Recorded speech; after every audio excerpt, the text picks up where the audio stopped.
Ilang mga residente sa Laguna labis na apektadong hanap buhay dahil sa banta ng Bagyong Christine. Si Vel Custodio para sa detalye live. Vel?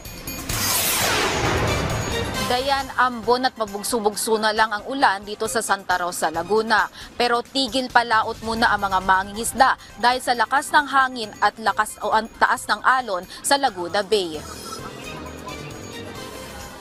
Napurnada ang hanap buhay ng mga mangingisda sa Barangay Aplaya dahil sa lakas ng hangin na dala ng Bagyong Christine. Kahapon pa lang ipinagbabawal na ng barangay ang pagpapalaot sa Laguna Bay. Sa paglilibot ng news team, kitang nagsasayawan ang mga puno sa lakas ng hangin.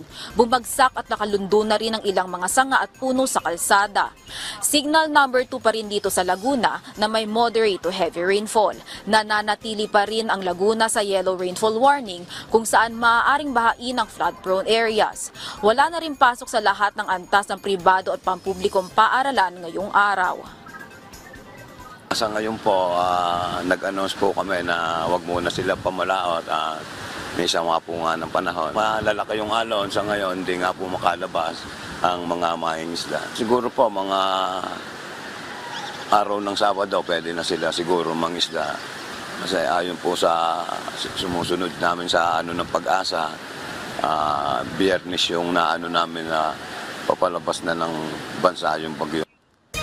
Dayan, kung nandirito ka, maririnig mo ang tunugan ng mga yero dahil sa lakas ng hangin. At mas malakas pa ang hangin habang papalapit ka sa Laguna Bay na delikado ng puntahan para sa mga tao. Balik sa iyo, Dayan. Maraming salamat, Vel Custodio.